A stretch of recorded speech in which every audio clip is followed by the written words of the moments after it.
Welcome everyone to this Dissecting Design, where we're going to be taking a look at Ninja Gaiden 1, and how by the end of it, we're going to explain why this is objectively a badly designed game. And that can be very hard to say because for the most part, there is some good design here. But it's the final quarter of this design that really hurts everything about it. The footage that you're seeing is going to be sped up and slowed down when necessary. But let's over some introductions and what's going on. So we are playing as Ryu Hayabusa here, who has come to America in search of whoever killed his father. Yes, probably not the most original storyline, but it works here. And it turns out that everybody, including the animals, are out to get him. Now, with Ninja Gaiden from a basic gameplay standpoint, you have a few moves available. You can move, jump, you can kind of wall jump. You cannot wall run. You have to kind of like hop between them. And that kind of functionality gets added in with the later games in the series. But we also pick up power-ups from various things that are hanging around. And we use Ninja Power. That's that number next to the 2P. That lets us use our powers there. Now, here's the first boss. And all the bosses in the game are essentially fixed pattern fights. Once you know how to deal with them, they go down fairly quickly, and he's dead. Very fast there, I know. But don't worry, it's going to get a lot harder as we move forward here. Now, Ninja Gaiden was also the first game to feature cutscenes like these. And I know they're not the most complicated ones out there. But again, you need to remember that the original Ninja Gaiden was built on the NES, and I did skip through that for the actual play there. As we move into stage 2, I want to talk a little bit more about the enemy design and how the game is built around using the screen as a form of enemy triggers. What that means is that instead of the enemies coming on based on the player's proximity, it is all tied to the camera. Now, right there, that is the only exception to when Ryu is able to actually run up a wall, as if there is an actual ladder or some surface. But after that little tangent, the enemies in Ninja Gaiden are designed to only spawn when the screen itself, aka the camera, hits specific points defined by the developers. So you saw right there that enemy just immediately running on screen from the left to the right. That's because the screen hit that transition point. Now, with Ninja Gaiden in the first one, the game itself does not recognize when enemies are killed. Usually in a lot of games, when an enemy is killed, the game will basically overwrite or delete that enemy from that level so you don't have to fight him again. In this one, that's not the case. And what ends up happening is if you stand or in the same spot that camera spawn was, or go back and forth, that enemy will return every single time, basically reliably, like you saw right there with those, looks like football soldiers there. Now, this is a major part of the difficulty of Ninja Gaiden, and it's something that we don't see too often. I think the only other example would be in Ghosts and Goblins. But what makes this very frustrating is they can put the player into a position where they're just constantly not able to make any progress because they kill the enemy, they go back or they get knocked back, he comes back again. This is also used to set up a lot of nasty traps in this game when enemies will just appear behind you like right there, and if you didn't know about it, you were going to get into trouble. And developers really love to place the enemies in positions where if you mess the attack up, they're going to knock you into a pit and you are going to have to repeat the section. Now, we're heading into, I believe, this is the second boss fight here, and I almost got killed, but again, most of the bosses in this game, up until, again, that final section, are pretty tame. And most of the time in a Ninja Gaiden game, the biggest threat comes from the regular enemies or the regular stages, but we just eke that through there. Now, let's move on to stage 3. I'll fast forward a little bit more, and we're going to talk more about the items that can show up in a level and what they mean for the player. So as things load up here, level 3 is when things start to get very nasty, and this is where you're going to be introduced to one of the more famous enemies in Ninja Gaiden, these lovely hawks right here. What makes a hawk such a dangerous enemy, and I just use a time power to slow them down, we'll talk more about that in a second, is that the enemies, they're the one of the few enemies in the game that will actually track the player. They're not set to a fixed or random pattern. They will just keep hunting you down until either they get knocked off screen like you saw right there, or you kill them. And killing them with your sword can be on the hard side because you only have basically one attack to get it going. So that's why you need to use the items in this game to give you a heads up or give you an advantage. So right now we're using shurikens which provide range. This longer one or this bigger one you can use to kind of do this like really weird hula hoop style. You saw the fire wheel earlier that allows you to hit enemies at an angle, and the kind of the invulnerability one as well. One of the most important items in the game is the spin slash, and you saw that back in stage 2. It's kind of like a blue item. What that did was allow Ryu to do kind of a spinning attack when he's in the air, and it will connect with any enemy that he comes into contact with. It's very important to use that item if you're trying to attack an enemy below Ryu, or you don't have to worry about while you're in the air. Now what you saw right there was a perfect example again of how challenging the enemy spawns can be if they show up and you're not able to pass that trigger point. We're going to talk more about that difficulty I think in stage 4. But back to the items. With the various items, one of the things that I didn't like about Ninja Gaiden is that because the game moves at such a faster pace, you're not really given the full chance to make use of the items before you come in contact with another one. This isn't the same thing as in Castlevania, where the levels are slow enough that you're given a room to use the items in their respective areas and figure out what they're best suited for. Here, it feels like almost every 20 seconds you're going to get a new item. And you really need to make use of them if you want to have any chance of winning. But I'm going to start to fast forward the footage here and we'll get to the boss and we'll talk more about things there. But here we have the boss. Again, another fixed pattern fight made very easy by using items and just knowing what you're doing. And for this one, it just didn't seem to be all that tricky. Now, one thing that I did like is that the game sometimes refills your health before you get to a boss. And I think that comes into contact later on in the game. And it's also very important too. But here's yet another cutscene of Ryu looking all mysterious and quizzical. But we'll get to stage 4 now and talk a little bit more about what is going on with the difficulty of the game, at least at this stage of things. So with stage 4 here, we'll let the footage kind of play out because I want to talk a little bit more about the overall difficulty of the game, at least until we get to the very end. And Ninja Gaiden, while it may not look it, has some very similar ties to the shmup genre. Specifically in how the perfect run is usually easier than having to die. And that has to do because of the items that you pick up. With the various weapons and your ninja power resources, they're primarily used to get around the tougher enemies in this game, and the developers knew that. This is why they will often place a critical weapon very close to where it's going to be needed. And if you don't know that or you don't pick it up, it leads to the game being a lot more frustrating than need be. And you'll see this in many people who speedrun Ninja Gaiden or the later entries, that as long as they don't die, they will have a very easy time because they know what the best items are for any given moment, and they know when and where enemies will spawn to get rid of them before things get difficult. But moving into the second part of stage 4 here, again, you've noticed that the enemy types don't really change all that much. You either have enemies that are passive, those that are going to be active, like the hawks, and that is about it. There's not a whole lot of, I think, interesting enemy designs in this game, unless we count, of course, the hawk.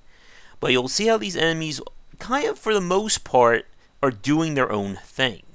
I think this is either the level or is it stage 5 that we run into one of the more hazardous enemies, besides getting all these hawk guys coming at you right there. Look at all of them. But yeah, the Hawks continue to be a threat even until the very end of the game. But as long as you can, again, just keep pushing forward, that is the most important part about this game, you'll be able to be okay. Now, I believe we're going up into stage 4-3, and you notice that the levels are starting to get a little bit longer. I'm going to speed up the footage even more, and we'll talk about the boss in a second here. But as the footage begins to speed up, you can see again that the level designs themselves definitely are built around the enemy spawns. You'll find that there are many sections where Ryu will have to climb vertically in a section while enemies are spawning nearby, making jumps across gaps just so that an enemy will appear on the other side. And you can tell that the developers knew what they were doing in terms of these enemy placements. Like, this was not done by accident. This was, I'm not sure I would call it malicious, but they were definitely making this to be a challenging game. And keep that in the back of your mind as we go into the final sections when we get to stage 6. So we're going to get to this boss right here, and very simple fight. All you have to do is hit the right one. And this guy actually shows up in later entries. I think he's in Ninja Gaiden 2, and maybe he was in 3. I don't remember off the top of my head. But again, the bosses up until the end, though, that's a strange thing, are not that hard to fight. But he goes down, and we make it to stage 5. This is basically the last stage before the official gauntlet, and where the design definitely goes in a bad direction. But I'll skip the rest of this cutscene here, and we'll play through with this stage. In terms of enemy designs, this is where we run into this kind of like a, I'm not sure, he throws kind of like a frisbee, and he seems to be the only enemy who takes more than one sword slash to die.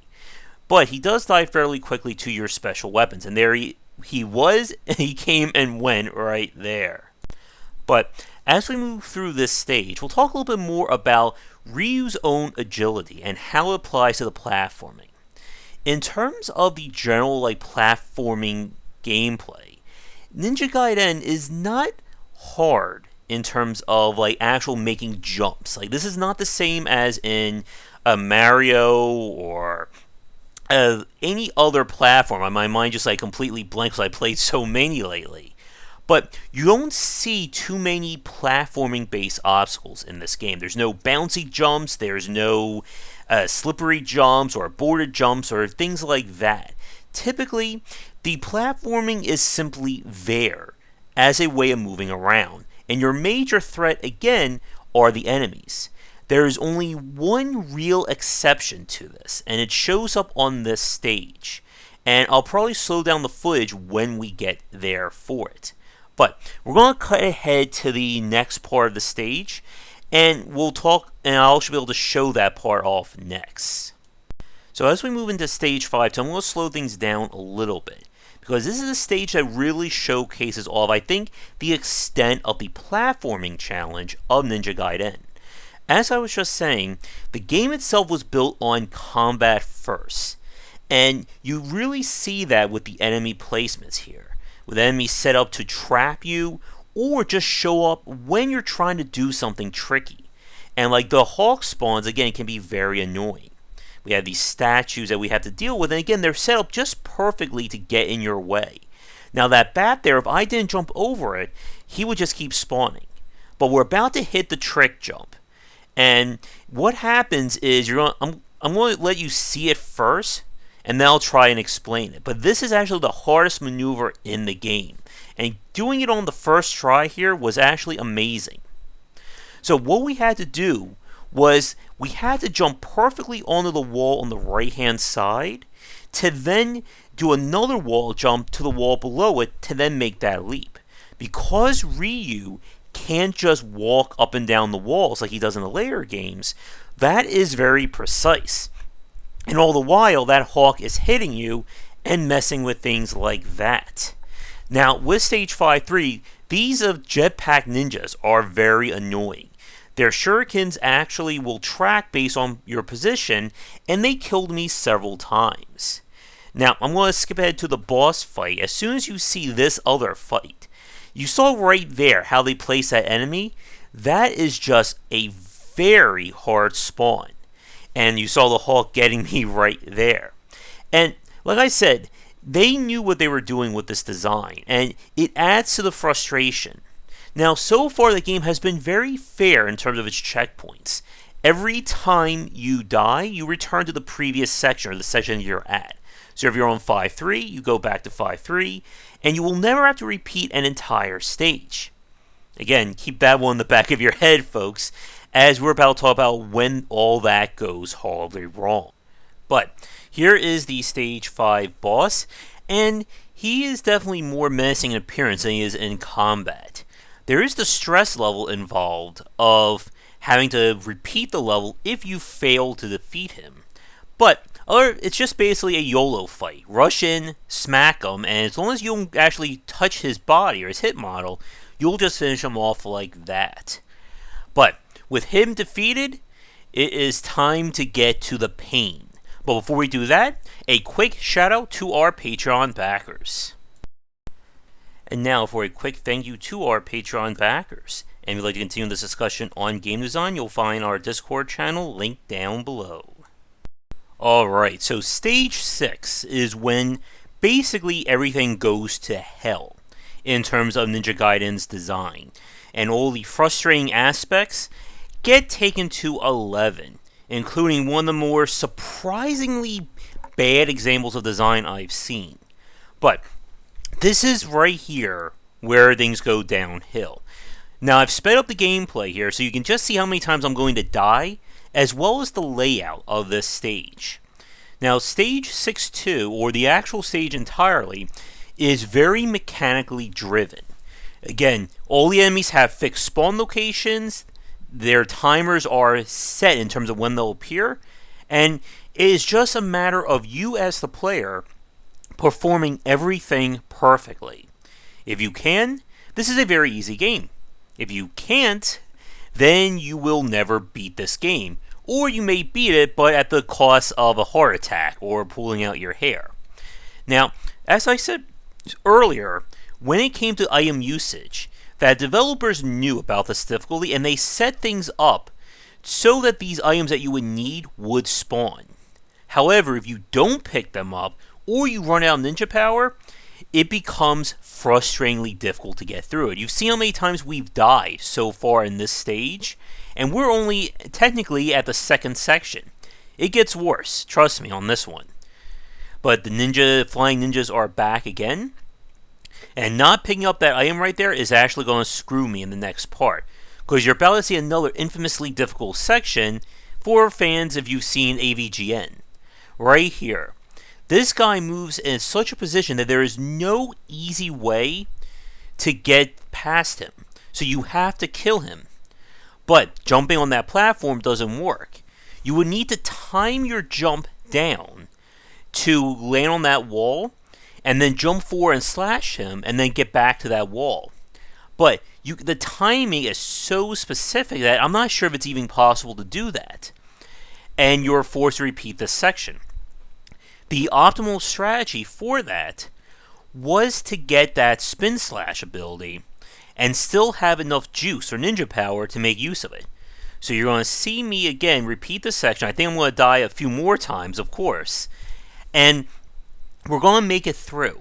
In fact, I'm going to fast forward to that section and keep talking from there.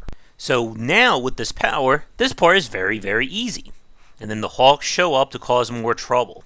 And right now, we're just trying to push to get to Stage 6-3. But, again, so far it's been difficult, but still relatively manageable. Note that we're still on Stage 6-2 here. If we die, we have to repeat the whole part. We've got a few more traps right here. And the Hawks. Dear God, the Hawks. And then this is where I just YOLO up and praying for that magical 6-3. But we still haven't gotten to it yet. And again, this is just some very annoying enemy spawns. But we made a 6-3. Yip yip hooray, or hip hip hooray right there. So the game checkpoint. So even if I die, we're still going to come back here and having to repeat all that nastiness. So, again, with this level design, the game is just really throwing everything it has against the player. And if you're trying to play this casually, it becomes frustrating because you don't know where these spawns are going to appear, and there's no on-screen indication or any warnings about it. This is why speedrunning this game is probably going to be a lot easier. Once you know where everything is, it's a lot harder to get ambushed. So like right here, when those guys come, I just immediately jump through them and just keep going. And then the hawk gets you right there. But like I said, so far the game is definitely pushing the difficulty of it up, but it's still relatively fair, I would say. And again, this is where a lot of people will argue that Ninja Gaiden is well designed. It's hard but fair. But as we move through this section, and again, I'm letting it all play out because I want you all to see the extent of this stage.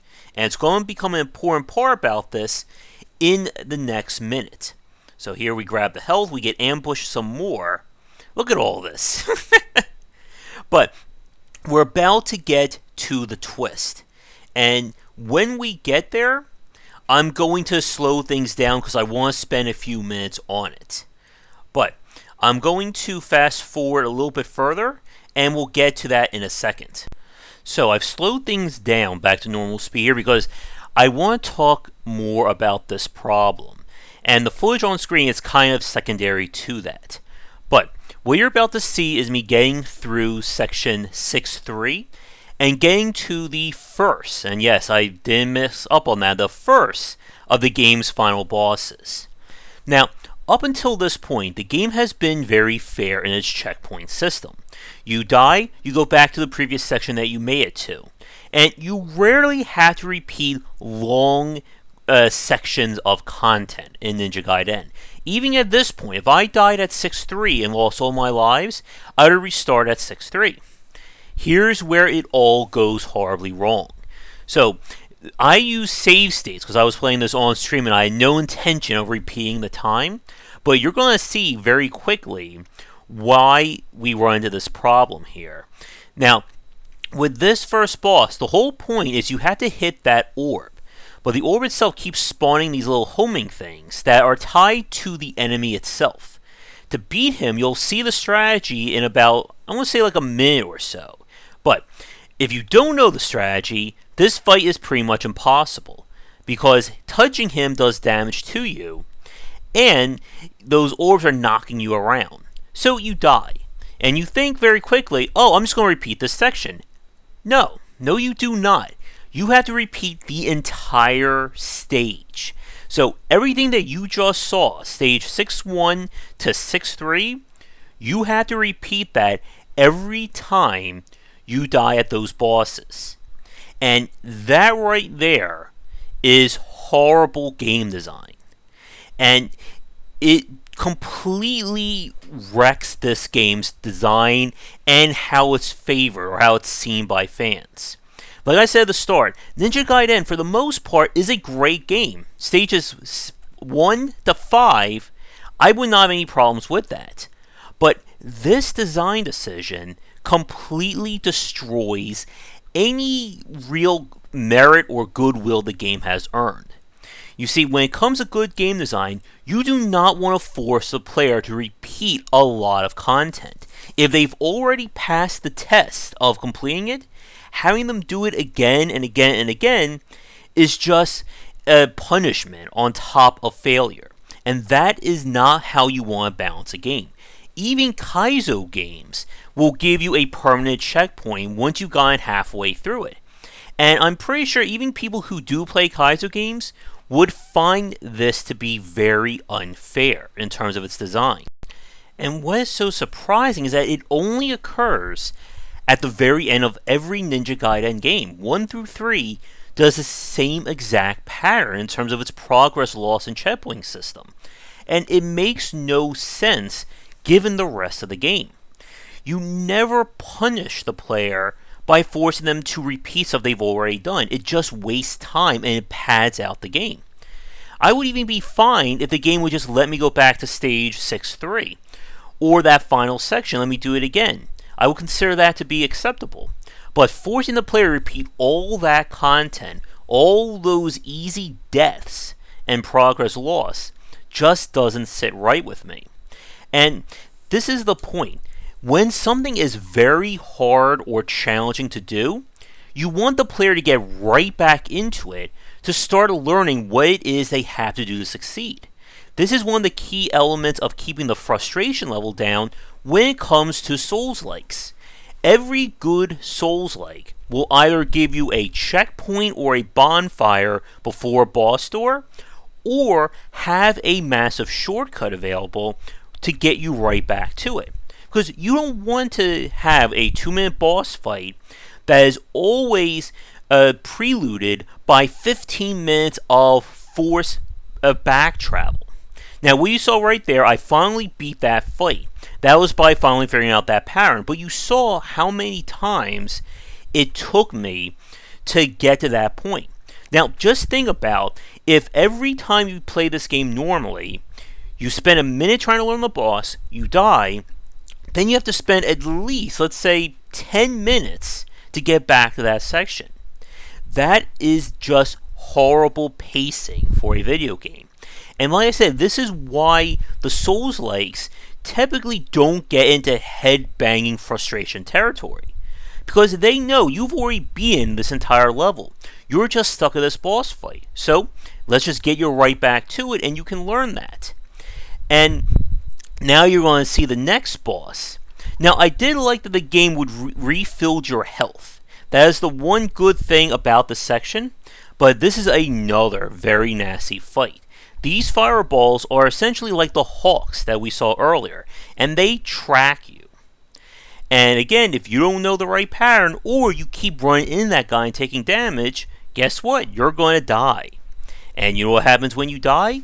You have to repeat the whole stage over again, and yes, you will have to fight that previous boss. And this is just, I can't even put into words just how badly designed this is. Now, the whole enemy spawn on camera point or camera position isn't that big of a deal. But they didn't learn until I think it was Ninja Gaiden 2 or maybe 3 that once you kill an enemy, he should remain dead or you run to that infinite loop. And while that problem isn't as bad as this, it's just yet another example of kind of the tearing at the seams in terms of Ninja Gaiden's gameplay. Now, I'm going to start fast forwarding things here, and you're going to see the final. There's still one more boss fight, by the way. We'll show the ending and we'll do our final thoughts now. So this is the run that I actually did manage to beat this guy. And again, this is how punishing this game is in terms of its gameplay. If you're trying to do this casually, you are going to have so much time lost dying to this guy, or to any of these bosses in this game. But you can see I'm doing the very, very slow and safe strategy here, but it's so easy for things to go wrong. I'm going to speed things up again, or start to speed things up now, and you're going to see what happens after this fight, and there's still one more fight that we're going to have to show. But with things sped up here, you're going to see again just how much work it actually takes to get to the end of Ninja Gaiden 1. I'm also going to skip through the cutscene so we can just get right to the fight, and we'll do our final thoughts as well. But as you can see, with these patterns, it's going to take a player a long time to figure things out, even with save states. And I just can't imagine most people having the tolerance level to do this all vanilla back in the day, unless you had nothing else to do. But here's the final boss of the game, or should I say the final boss. So it's a 2-stage fight, and it's not that bad of a fight once again when you know what you're doing. And again, because I died, it sends you back to 6-1, but I use the save state here. So just hit that head, and there's very little indication that it's actually working. And then just get in, and as long as you can just safely get those attacks in, it's not that bad of a pattern compared to the other versions. But you can get unlucky like that. But to wrap things up while this plays out and the ending starts to play, Ninja Gaiden comes really close to being a great game. And again, why so many people will put it in the category of being a good action title. But this design simply doesn't hold up in terms of being accessible to players as well as its checkpoint progress. It's way too mechanical in that regard that unless you're willing to play this game perfectly and spend all that time doing it, you're not going to beat it. And we've seen, as we've talked about, better examples of hard games that are still fair. No game should force a player to repeat this much content on dying one time. But we're going to end this Dissecting Design here. So let me know what you think about Ninja Gaiden, and can you think of other games that have forced so much progress loss if you die? I mean, even Kaizo games I don't think are that brutal compared to this. But let me know what you think in the comments below, and be sure to once again check out our Discord and Patreon link down below. And come back for daily discussions on game design here, and on game wisdom, where examine the art and science of games. And I will see you all for our next video. If you're looking for a book on design, my first title, 20 Essential Games to Study, is out now. It is available where most books are sold, and it comes in paper, hardcover, or digital copies. This is the perfect book for anyone interested in learning about game design, whether you are a student, enthusiast, or just a fan. Thanks for watching the video. If you enjoyed things, be sure to do all the liking and subscribing that the kids are doing these days. Check out our Discord channel link down below where we hang out and chat game design, and come back later tonight for our regular streamings. But that's it, and tune in for more great content here and on Game Wisdom, where we examine the art and science of games.